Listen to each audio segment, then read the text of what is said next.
Welcome everyone to this week's episode of Unrooted Men's Soccer Edition, and my guest for this week's show is none other than junior midfielder on the Menlo College men's soccer team, Angelo Willi. Angelo, thanks so much for joining me on the show. Thanks for the invite.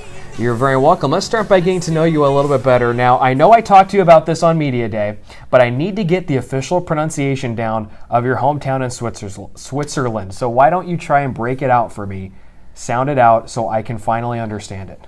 It could be really easy if you translate it in English because it's mainly called Santa Cruz. But since it's not Santa Cruz, you call it Heilig Kreuz. Heilig Kreuz.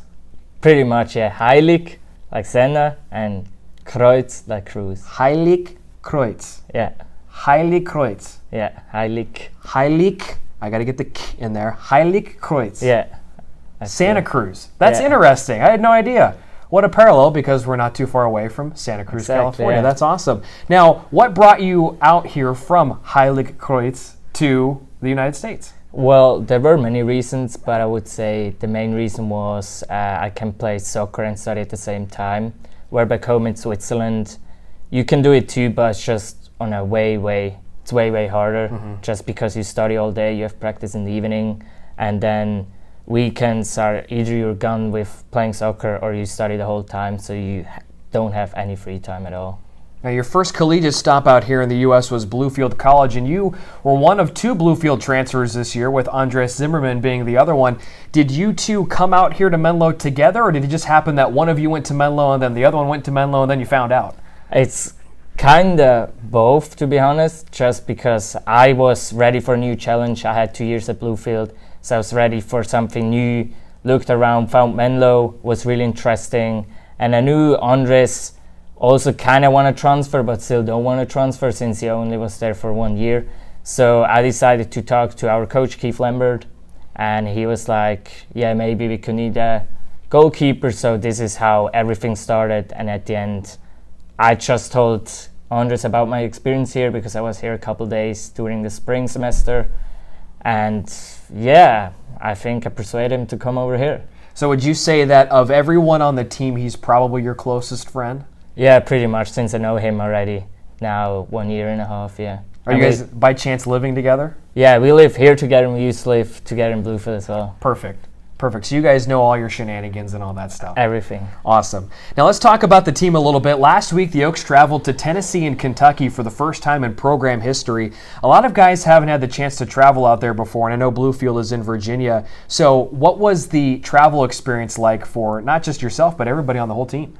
I think it was great for everyone. I've talked to a couple guys from the team, and it's just like, it's such an exciting time. Like, you fly together, you spend so much time together, you don't have any distractions. Like, everything stays here.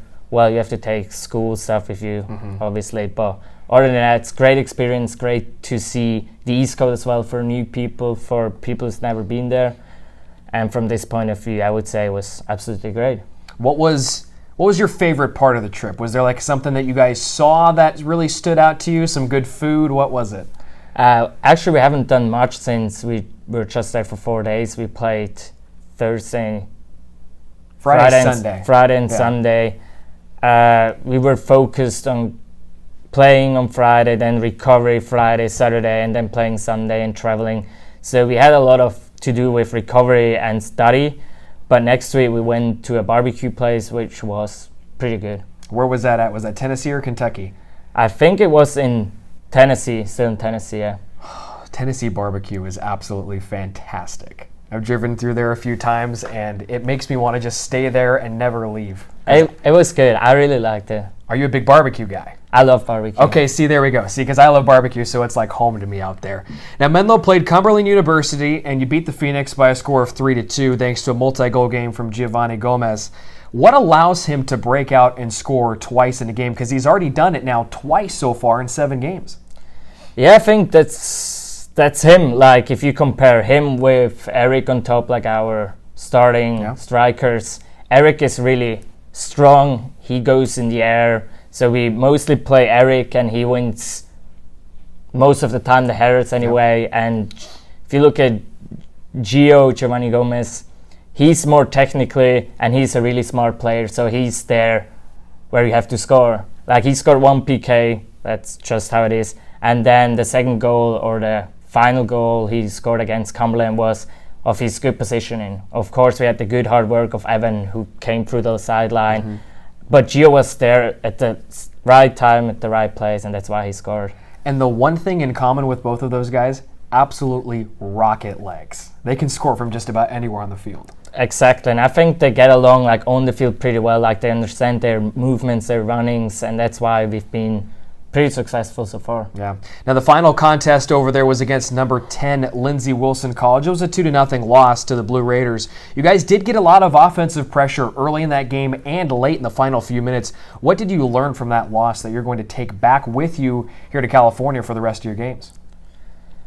For me personally, it was a tough loss just because we were the better team. As you said, we had put them under a lot of pressure. But the good thing out of that is you see why they are ranked better than us for right now. Just they know how to win. And this shows me and us as a team, hopefully, they know always the better team wins. So in this case, we just need to score, like to take our chances more often. Because I think we had a couple of chances, even me, late in the game. Could have scored, shouldn't have. But yeah, at the end, we didn't score at all. So this is what we can definitely improve. Angelo Willi getting involved in the scoring, perhaps? Yeah, I was kind of weird. I was just like, yeah, let's go. And then I got the ball.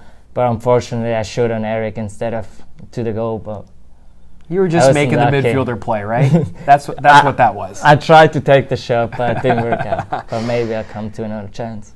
Maybe. Hey, there's still a lot of season left for you guys. Now, following the week of travel, no games on the schedule this weekend, so you get a lot of rest and recovery still from that East Coast swing. How beneficial is this period of rest as you guys prepare to get into conference play? I think it will be really beneficial just because now we can clear our mind. We had a couple games, like get rest in, because as I've seen so far, we have next month in October we play every Thursday, Saturday. That means like 8 games in 4 weeks, which will be tough, and also tough teams. So it's good to rest completely and stay focused or get focused for these coming games.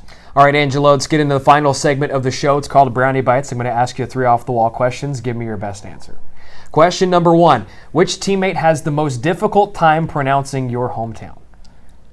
That's hard. I would say Josh. Just sometimes he's struggling with names, so I guess Josh with my hometown would be the best guess. If he's struggling with names, there's absolutely no chance that he can get Heiligkreuz. Yeah, I tried to teach him and see how long it takes till he can pronounce it like you do. Well, look, I'm hardly getting it right. I'm barely there. So as long as he can come in the ballpark, I think that's probably a good thing. Question number 2: which teammate thinks Old Bay seasoning from the East Coast is the best? I haven't talked to many about this seasoning, or wasn't always a topic. But I know Rory, because he's kind of from the East Coast. He mentioned this once, and he really liked it. So I go with Rory. Was Old Bay something that you got into a lot when you were at Bluefield? Not really. I don't remember many times where I had the taste of it. Basically. Interesting. I guess maybe it's because I was in Maryland for one summer, but everyone in Maryland was like, Old Bay is the best thing ever. Like, you have to have Old Bay on everything you eat. So I didn't know, maybe it didn't go down to Virginia at all. Yeah, I don't think it was such a big deal in Virginia. Okay. I guess it's just a Maryland thing. Those crazy Maryland people. Then question number 3, which teammate would make the worst architect? That's a good question. And I go with Axel, just because if I look at him as a person, a lot of the times he's unstructured. So and if I look at an architect, I think you have to be structured. And from this point of view, I go with Axel. That's interesting because he seems like a kind of person who could actually be great with his hands, maybe like a carpenter or something. Like he could put the things together, but in terms of the design, you have no faith in him. I don't. He's a really smart guy. Like he went a lot in studying. But if it comes to jobs like this, I doubt it. But you never know. You never know. Angelo, thanks for joining me on the show. I appreciate it. Thank you very much. You're welcome, folks. The men's soccer team, they are off this weekend, so no games in action for Menlo College men's soccer, but they will return home to Wunderlich Field for the final time of the month of September, the only time in the month of September, with a Wednesday contest against Sierra Nevada College. That one is set to begin at 4 o'clock on Wednesday, September 26th, and then the Oaks will get into conference play at the end of next weekend. We invite you to tune in to next week's episode of Unrooted Men's Soccer Edition when Angelo Willi will select the next interviewee by me, Brian Brownfield, right here on the show. Until then, we'll see you next week. Take care, everyone.